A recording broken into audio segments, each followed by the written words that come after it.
Seruan pemecatan pelatih timnas Indonesia Patrick Kluivert mulai banyak bermunculan usai kekalahan 1-0 dari Irak pada Minggu dini hari. Hasil tersebut membuat timnas Indonesia dipastikan batal tampil di Piala Dunia 2026 karena sebelumnya juga kalah dari Arab Saudi. Rasa kecewa dan tidak puas dengan gaya kepelatihan Patrick Kluivert sudah ditunjukkan oleh para fans beberapa jam sebelum pertandingan melawan Arab Saudi, di mana dalam daftar susunan pemain dan taktik yang ia gunakan menimbulkan pertanyaan.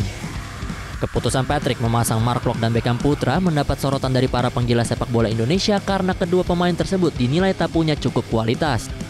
Terbukti Mark Klok dan Beckham Putra tampil buruk di laga tersebut serta membuat permainan Indonesia di lini tengah serta sayap kiri tak berkembang hingga akhirnya kalah dari Arab Saudi dengan skor 3-2. Kalah dari Irak semakin menambah kekecewaan masyarakat Indonesia yang berharap Garuda bisa memetik 3 poin di laga tersebut.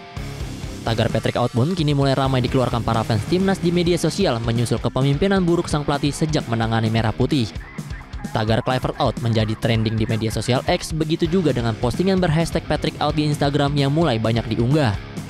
PSSI pun diminta untuk bertanggung jawab dan mengambil tindakan tegas atas kegagalan Patrick Kluivert yang tak mampu melanjutkan misi membawa Indonesia tampil di Piala Dunia 2026. Pasalnya, dipilihnya Patrick Kluivert sebagai pengganti Sintayong disebut sebagai salah satu usaha untuk membawa Garuda tampil di pentas tertinggi sepak bola dunia. Dan pemirsa, kita masih terhubung dengan Bung Joy dan juga Bung Harpa. Saya ke Bung Joy lagi. Bung Joy, jadi apakah keputusan ini sebetulnya penting juga untuk mengetahui bagaimana pemain timnas kita bisa menerimakah? Karena mayoritas diisi oleh diaspora. Ya, pemain harus terima. Artinya mereka pemain profesional, mereka sebetulnya hanya katakanlah yang ditunjuk siapapun nanti ya mereka harus terima. Artinya karena mereka pemain profesional ya mereka harus tunduk pada ketentuan federasi, federasi menunjuk A, B, C, D, ya mereka harus terima dan mereka harus menyesuaikan. Karena itu tugasnya pemain profesional, kecuali mereka kecuali mereka owner lah, mereka kan bukan owner. Tapi maksud saya adalah pemain ini pasti akan siap menerima siapapun, tergantung nanti penerimaan itu bisa berjalan atau tidak tergantung kualitas pelatih yang ditunjuk. Karena kan kita tahu sekarang pemain-pemain itu kan tampilnya di liga-liga Eropa, meskipun yang kelas 1 mungkin hanya Verdong, Jai dan beberapa yang lain, tetapi kan mereka sudah terbiasa dengan iklim di Eropa dengan kepelatihan yang khas gitu loh. Jadi menurut saya penting untuk melihat environment dari pemain, kemudian menunjuk pelatih juga yang pas buat mereka. Kan tadinya Kluivert dan kawan-kawan itu ditunjuk dengan harapan bahwa mereka bahasanya sama, ilmu main bolanya sama, kan gitu kira-kira. Tapi ternyata tidak semudah itu dalam sepak bola. Saya pun merasa, waduh kemarin tuh saya optimis juga ya dengan timnya Kluivert. Tapi ternyata tidak berjalan sesuai rencana, tidak berjalan sesuai ekspektasi. Jadi ya sekarang PSSI harus betul hati-hati, Erick Thohir harus betul-betul hati-hati untuk memilih siapa yang akan menggantikan tim yang akan menggantikan, karena kan Indonesia ini kan punya potensi yang luar biasa sekarang gitu untuk bisa berbicara lebih banyak paling tidak di Piala Asia lah yang paling dekat gitu ya kan. Nah ini yang jangan sampai lagi bikin kecewa. Jadi ini harus hati-hati, jangan diputuskan tidak dengan suasana yang emosional, tapi dengan suasana yang bersih. Betul-betul untuk membuat tim ini jauh lebih bagus daripada era Sintayong, era Kluivert.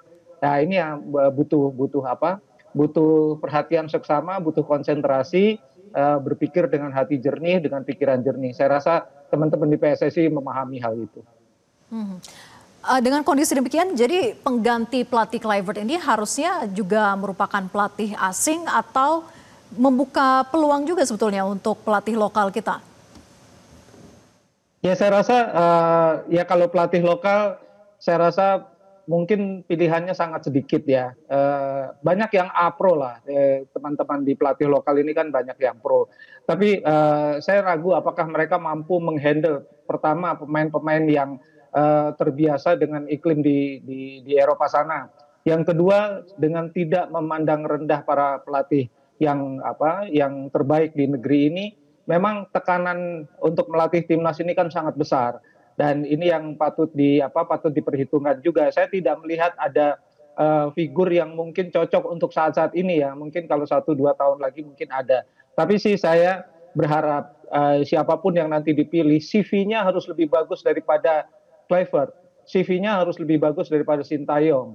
Dan ini yang membuat sebetulnya para pemain juga percaya diri dalam mengembangkan kapasitasnya sehingga nanti ketika dibentuklah sebuah tim ini betul-betul berbasis kepada kepercayaan diri yang sudah mereka punyai dan bakat yang sudah didapatkan di Indonesia ini, sumber-sumber daya yang sudah didapatkan makin berkembang bukannya makin menurun gitu loh, dan menghindari banyak konflik lah.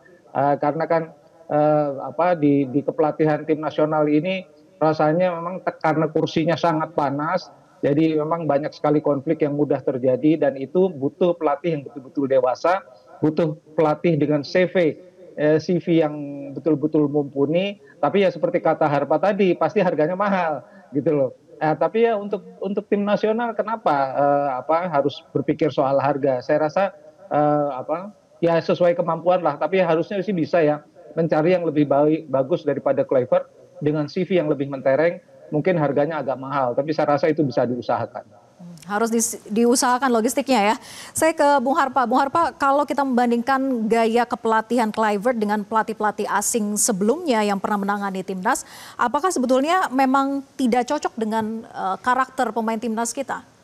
Gaya Kluivert ini.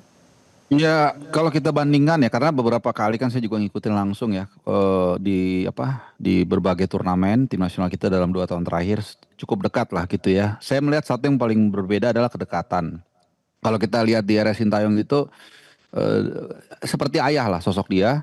Dan berapa kali saya lihat langsung dia tuh nyepletin si Witan, nyepletin si Marcelino pakai anduk kecil gitu ya. Itu kan wujud kedekatan antara ayah dan anak lah atau pemain gitu ya. Tapi itu tidak saya lihat di era Patrick Kluivert. Mungkin dia lakukan, saya nggak ngeliat, saya nggak tahu. Tapi sampel-sampel yang saya lihat sih tidak ada seperti itu. Saya nggak ngerti apakah memang karena Kluivert masih sebentar, jadi belum tercipta bonding itu, saya nggak tahu.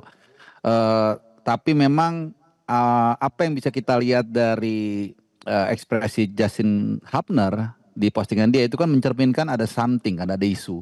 Dan mungkin saja itu adalah puncak gunung es yang di dalamnya itu lebih parah lagi atau mungkin banyak, bukan hanya dia. Tapi kan kita tahu Justin Hapner yang cukup ekspresif ya gitu. Jadi ya lagi-lagi mengendalikan ruang ganti itu seperti yang tadi disampaikan oleh Bung Joy itu sangat penting. Artinya pelatih yang direspek, yang mungkin juga punya nama itu juga bisa berpengaruh, yang akhirnya membuat suasana ruang ganti itu lebih kompak. Dan kalau udah kompak, kalau udah udah menyatu, itu biasanya instruksi juga lebih gampang diberikan dan dijalankan, dan yang pasti mereka akan semangat ketika tampil di lapangan. Saya ke Bung Joy lagi. Bung Joy, pemecatan ini apakah akan berdampak serius tidak sih pada citra PSSI sendiri di pelatih asing? Oh tidak. Kalau pelatih asing melihat federasi memecat satu pelatih itu udah hal yang biasa banget. Tapi kalau Anda bilang citra, ya di mata penggemar ya citranya sekarang membaik lah. Karena kan mengakui kegagalan itu kan tidak semua orang bisa. Tidak semua federasi bisa. Dan ini menurut saya ini pengakuan kegagalan dan PSSI mencoba untuk mengobati semua luka itu dengan memecat Patrick Kluivert dan timnya. Saya rasa itu udah hal yang tepat. Cuma memang kita tidak bisa lagi melihat ke belakang ya apa yang sudah terjadi. Kita melihatnya sekarang ke depan. PSSI harus berbuat apa ya? Para penggemar tim nasional harus memberikan juga input yang positif. Jangan udahlah hentikan maki-maki dan segala macam, itu udah nggak produktif lah. Kita udah tidak lagi berada di era tersebut ya. Kita udah harus melihat ke depan. Kan ada isu juga soal Erick Thohir juga harus mundur dan sebagainya. Menurut saya itu nanti malah menjadi tidak produktif. Jadi sekarang lebih baik kita melihat ke depan. PSSI kita beri masukan-masukan tentang siapa yang mungkin bisa mengganti. Ini juga diperlukan suara yang bulat ya, suara yang kompak juga dari para penggemar, stakeholder sepak bola. Karena ini menyangkut sebetulnya masa depan tim nasional ini. Karena saya yakin sih masih dari 21 pemain diaspora katakanlah yang sekarang membela timnas, yang sudah dimasukkan pernah masuk atau sekarang masih berada di DSP, di susunan pemain. Saya rasakan mungkin 1-2 tahun lagi mereka masih bermain. 3-5 tahun lagi setengahnya mungkin masih bermain untuk timnas. Jadi ini sources Indonesia yang masih akan bermain untuk 5 tahun ke depan. Jadi rasanya harus dibangun iklim yang positif, terutama juga iklim terhadap federasi. Federasinya juga sudah harus membuka mata dan hati untuk jangan defton ya, jangan pura-pura budek gitu ya. Nah ini yang menurut saya juga perlu dilakukan oleh federasi. Baik, saya ke Bung Harpa lagi. Bung Harpa, bagaimana kemudian pelajaran yang sebetulnya bisa diambil dengan pemilihan pelatih ke depannya oleh federasi, oleh PSSI? Simple, dalam memecat, dalam memilih pelatih, dalam mengambil keputusan, jangan menggunakan ego, gunakan asas objektivitas. Itu jawabannya. Bung Joy? Ya saya rasa kemarin itu kan memecat, mengangkat itu kan lebih banyak unsur emosionalnya ya. Unsur emosional, unsur juga kata Bung Harpa tadi unsur ego, ada merasa bahwa gua kan yang berkuasa, gua yang menentukan. Nah itu udah nggak boleh lagi lah. Dengarlah suara dari masyarakat karena tapi ya tetap harus ada keputusan yang menurut saya keputusan yang objektif. Karena itu menyangkut masa depan tim nasional Indonesia, jangan sampai hanya 8 bulan dipecat lagi, 1 tahun dipecat lagi, itu tidak bagus untuk masa depan sepak bola khususnya ya, apalagi kalau kita bicara tim nasional yang masih punya target-target tertentu, terutama yang paling dekat kan Piala Asia 2027, saya kira begitu. Oke, ada juga yang berpendapat begini, Bung Joy, bahwa beberapa pihak menilai pemecatan ini lebih bersifat politis ketimbang teknis, ketimbang dari hasil dari pertandingan yang sudah disuguhkan oleh pelatih Kluivert. Menurut Anda bagaimana? Nggak ada unsur politisnya. Ini betul-betul, ini betul-betul urusan sepak bola, urusan di mana Indonesia kan sebetulnya kan kita ini kan tinggal katakanlah memang 2 pertandingan lagi. Meskipun saya tahu lah ya kekecewaannya besar, saya juga harus katakan mungkin belum saatnya. Tetapi ada unsur di mana kekecewaan itu kenapa terutama pertandingan melawan Arab Saudi ya sampai terucap Pak Marji itu kan orang yang soft spoken, bicaranya aja hati-hati banget gitu ya. Dalam kasus itu kan dia ada emosional. Ini menunjukkan ada sesuatu yang tidak beres di dalam kepelatihan ini. Di dalam ruang ganti ada sesuatu yang tidak harmonis gitu loh. Bahkan ya ketika dia pulang ke tanah air kan saya tidak pernah lihat Pak Marji seperti itu. Kenapa saya kemudian percaya pada Pak Marji? Dia kan yang hari-hari, day by day, minute by minute bersama tim, ya kan. Nah, cuma kan ketika sudah gagal ya akhirnya dia keluar semuanya. Kemarin-kemarin mungkin ketika masih berjuang dia belum bisa mengeluarkan itu, dan saya membaca bahwa ya ada kemarahan yang tersembunyi pada diri Pak Marji dan kemudian keluarlah dalam bentuk narasi-narasi yang kita duga, saya membacanya dia marah, dia sangat kecewa, bahkan dia sampai mengatakan harus ada evaluasi yang tegas ya kan terhadap tim kepelatihan. Jadi saya rasa itu kode lah dari Pak Marji yang ya saya rasakan Pak Marji itu mewakili kita di dalam tim. Dia kan ada hari-hari di situ, dia merasakan atmosfernya, dia merasakan apa semuanya, day by day, minute by minute bahkan. Jadi saya rasa nggak ada masalah dengan pemecatan ini, dan saya rasa ya sudah tidak ada urusan dengan politik lah. Ini benar-benar murni sepak bola. Ya, bukan hanya soal kriteria tapi juga penting untuk mengetahui apa sebetulnya indikator kesuksesan dari seorang pelatih yang nanti akan menggantikan Kluivert. Bung Harpa, menurut Anda apa indikatornya dalam jangka pendek saja yang harus bisa diraih oleh pengganti dari pelatih Kluivert nantinya? Ya balik lagi jawabannya, dia harus bisa menghandle para pemain, bisa membuat para pemain ini percaya dengan pelatih, suasana harmonisasi tim, kemudian juga dengan hubungan dengan horizontal, dengan manajer, dengan staff dia juga harus handle. Dan yang pasti nanti kemudian ke fans. Ini semua berkaitan satu sama lain. Ya, mau sebagus apapun misalnya tim, kalau fans gak dukung itu juga susah. Tapi mau mau mungkin juga sebagus apapun dukungan dari fans, kalau dia nggak deliver juga itu juga susah dipertanggungjawabkan gitu. Jadi itu sih. Jadi makanya saya bilang di awal kriterianya pelatih yang memang harus paham situasi sepak bola di Asia, khususnya Asia Tenggara kalau bisa, sehingga nanti dia bisa dengan cepat menyesuaikan diri dan mulai bekerja kepada hal-hal yang teknis. Seperti itu. Bung Joy? Ya saya rasa begini, kemarin kan masalah yang dihadapi Kluivert juga sebetulnya masalah yang dihadapi Sintayong. adalah waktu berkumpul yang tidak terlalu lama kan, gitu loh. Hanya mungkin paling banter 1 minggu sebelum pertandingan, gitu kan. Nah ini yang harus dipahami dulu oleh pelatih siapapun nanti yang akan menangani timnas Indonesia. Karena kan sekarang sebagian besar pemain-pemain Indonesia yang senior kan berada di luar negeri. Nah itu butuh strategi khusus untuk meramu tim menjadi ketika ketemu 2-3 hari udah langsung kompak, udah langsung bisa tune in dengan strategi yang diterapkan. Nah kemarin itu kan berkali-kali saya ngomong sebelum lawan Australia, sebelum lawan pertandingan melawan Arab Saudi, ini gimana Patrick Kluivert ini meramu sebuah tim dengan pemain yang tidak berkumpul secara fisik dalam jangka waktu yang lama. Nah ini yang menurut saya pelatih baru ini harus juga paham, karena kan satu, pemain-pemain Indonesia sekarang yang berada di luar negeri dan harus berkumpul sebagai pemain tim nasional, kan kelasnya belum sekelas, katakanlah belum sekelas Leo Messi, belum kelas 1 dunia kan. Nah ya kan, kalau pemain-pemain Argentina kumpul 2 hari 3 hari jadi, pemain Spanyol jadi karena mereka udah kelas 1 dunia semua gitu loh.